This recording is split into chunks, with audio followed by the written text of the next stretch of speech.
میری تقریر کا موضوع ہے ہم نے تقریب سے خود اپنے نشے من پھونکے۔ صدر علی وقار، سوچتا ہوں پرندے کیوں نہیں آتے، کنکر کیوں نہیں گراتے۔ دیکھتا ہوں بندوق اٹھتی ہے، گولی چلتی ہے، چلانے والے کی آواز آتی ہے لا الہ الا اللہ۔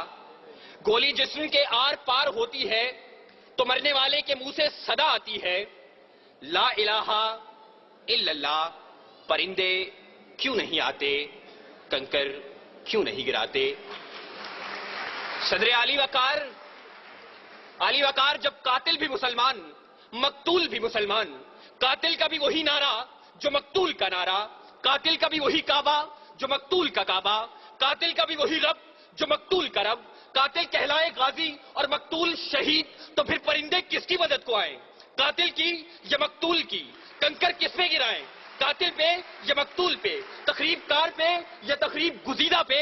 ہاں صدر وقار، اسی لیے پرندے نہیں آتے، کنکر نہیں گراتے، اور مفلس شہر کو دھنوان سے ڈر لگتا ہے پر نہ دھنوان کو رحمان سے ڈر لگتا ہے۔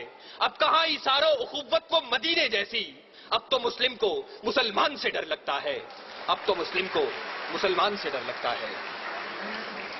صدر علی وقار جی تو چاہتا تھا کہ کشمیر، فلسطین، چیچنیا، بوسنیا، افغانستان، لہو لاشیں، کٹے پھٹے انسان اور خون میں رنگی تارکول کی سڑکوں کی بات کرتا، مگر صدر علی وقار آج اس مباحثے کے قواعد و ضوابط کے مطابق میرے پاس بولنے کے لیے 5 سے 7 منٹ ہیں، اور 5 سے 7 منٹ میں تو اپنوں کے لگائے ہوئے زخم دکھانا مشکل ہے، اوروں کے قصے کیا چھوڑوں۔ ذوالفقار، میرا موضوع ہم نے تقریب سے خود اپنے نشے من پھونکے۔ زیر بحث قرارداد میں موجود لفظ ہم سے میری مراد میں، آپ، اس ایوان میں موجود ہر شخص، اور نشے من سے مراد اسلامی جمہوریہ پاکستان ہے۔ اس نشے من کو، اس ارض پاک کو دنیا کے نقشے پر لانے والا قائد اپنی زندگی کی آخری سانسیں گن رہا تھا۔ گاڑی دیر سے پہنچانے والے کون، گریبان میں جھانکے تخریب کار ہم خود ہیں۔ سکوت ڈھاکہ وطن دو لخت، ایک آشیانہ 2 حصوں میں بانٹنے والے کون، گریبان میں جھانکے تخریب کار ہم خود ہیں۔ وطن کو ٹکڑے ٹکڑے کرنے والے سندھو دیش، پختونستان، جاگ پنجابی جاگ اور عظیم بلوچستان کا نعرہ لگانے والے کون، گریبان میں جھانکے تخریب کار ہم خود ہیں۔ گھنٹیاں نہ بجاؤ، میں یہاں سے چلا جاؤں گا، مگر میری آواز اس شور صدا میں گونج تو لینے دو۔ صدر علی وقار اپنا نشے من تو ایک طرف، خدا کے گھر لال مسجد کے در و دیوار کو مسلمانوں کے خون سے نہلانے والے کون، گریبان میں جھانکے تخریب کار ہم خود ہیں۔ قوم کے سپوت، قوم کے نوجوان ڈاکٹر عبد القدیر خان کو پسے زندان ڈالنے والے کون، گریبان میں جھانکے تخریب کار ہم خود ہیں۔ اور علی وقار، ہمیں خبر ہے لٹیروں کے سب ٹھکانوں کی، شریک جرم نہ ہوتے تو مخبری کرتے، شریک جرم نہ ہوتے تو مخبری کرتے۔ صدر علی وقار، قاتل کوئی اور نہیں، قصوروار کوئی اور نہیں، تخریب کار کوئی اور نہیں۔ چلیے ذرا دیر کو تصور کیجئے کہ قاتل کوئی اور ہے، تخریب کار کوئی اور ہے، قصوروار کوئی اور ہے، تو پھر میرا جلتا نشے من سوال کرتا ہے کہ خزانے خالی کون کر گیا، املاک کس نے نیلام کی، عہدے کس نے بیچے، درآمد و برآمدات کی آڑ میں ملک کون لوٹتا رہا، پرچم کا تقدس پائمال کس نے کیا، کراچی کی فٹ پاتھوں پر حکیم سعید شہید، مفتی علامہ حسن ترابی اور مفتی شام زئی کا خون کس نے بہایا، منصف اعلیٰ کو شہر شہر نگر نگر انصاف کا بھیکاری کس نے بنایا، آئین کی دھجیاں اڑانے والے کون ہیں؟ علی وقار، میرا جلتا نشے من سوال کرتا ہے کہ تخریب کار میں بھی نہیں، تخریب کار آپ بھی نہیں، قصوروار میں بھی نہیں، قصوروار آپ بھی نہیں، تو میرا جلتا نشے من سوال کرتا ہے میں کس کے ہاتھ پہ اپنا لہو تلاش کروں؟ تمام شہر نے پہنے ہوئے ہیں دستانے، تمام شہر نے پہنے ہوئے ہیں دستانے۔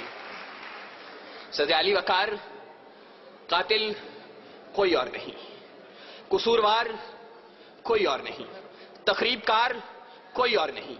صدر وقار، اپنی ہی تخریب کاریوں سے، اپنے ہی نشے من جلانے کی یہ داستانیں میں کیا رقم کروں گا؟ اس موضوع پر بات کرنا تھی تو اے کاش کہ آپ ایک دعوت نامہ اس بوڑھے باپ کو بھیج دیتے کہ جس نے اپنی آنکھوں کے سامنے اپنے جوان بیٹے کو لال مسجد میں تیزاب سے جلتے دیکھا.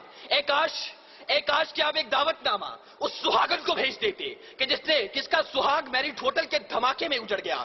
اے کاش کہ آپ ایک دعوت نامہ FIA کی بلڈنگ میں ہلاک ہونے والے رفیق خان کی اس بیٹی کو بھیج دیتے کہ جو اب بھی منتظر ہے کہ بابا چوڑیاں کب لائیں گے, بابا چوڑیاں کب لائیں گے. علی وقار, اے کاش کہ آپ ایک دعوت نامہ سوات کے ان معصوم بچوں کو بھیج دیتے کہ جو ملبے کے ڈھیر تلے اپنی کتابیں تلاش کرتے ہیں, اپنی کرسیاں تلاش کرتے ہیں, اپنے بینچ تلاشتے ہیں. وہ یہاں آتے, نالا و شیون بلند کرتے اور بتاتے کہ تخریب کار کوئی اور نہیں. وہ آتے, گریہ زاری کرتے اور بتاتے کہ تخریب کار کوئی اور نہیں. آہو بکا کرتے اور بتاتے کہ تخریب کار کوئی اور نہیں. معصوم بچے آنکھوں میں آنسو لے کر آتے اور پکار کر کہتے, کہاں ہے ارزو سما کا مالک کہ چاہتوں کی رگے کرے دے, حوث کی سرخی رخ بشر کا حسین غازہ بنی ہوئی ہے. ارے کوئی مسیحا ادھر بھی دیکھے, کوئی تو چارہ گری کو اترے. افق کا چہرہ لہو میں تر ہے, زمین جنازہ بنی ہوئی ہے, زمین جنازہ بنی ہوئی ہے. صدر علی وقار, اگر اب بھی اس ایوان میں کوئی یہ کہتا ہے کہ تخریب کار کوئی اور ہے, قصوروار کوئی اور ہے, تو پھر میں کس کے نام لکھوں؟ جو علم گزر رہے ہیں, میرے شہر جل رہے ہیں, میرے لوگ مر رہے ہیں, کوئی اور تو نہیں ہے. پسے خنجر آزمائی ہم ہی قتل ہو رہے ہیں, ہم ہی قتل کر رہے ہیں, ہم ہی قتل کر رہے ہیں. سامعین, وزیر اعلیٰ تقریری و تحریری مقابلہ جات پنجاب سے شرکت کرنے والے تمام طلباء کی نمائندگی کرتے ہوئے میں سلام پیش کرتا ہوں اس سوچ کو کہ جس نے پاکستان کی 61 سالہ تاریخ میں سلام پیش کرتا ہوں اس سوچ کو جس نے پاکستان کی 61 سالہ تاریخ کے اندر پہلی مرتبہ اتنی بڑی انعامی رقوم کے ساتھ یہ مقابلے منعقد کروائے اور تعلیمی اداروں میں دم توڑتی ہوئی ان سرگرمیوں کو ایک بار پھر سے اجاگر کیا. سلام اے قوم کے شہباز, سلام اے قوم کے شہباز, اے شہپر نشین, گفتار تیرا باصفا, کردار دل نشین. بہت بہت شکریہ.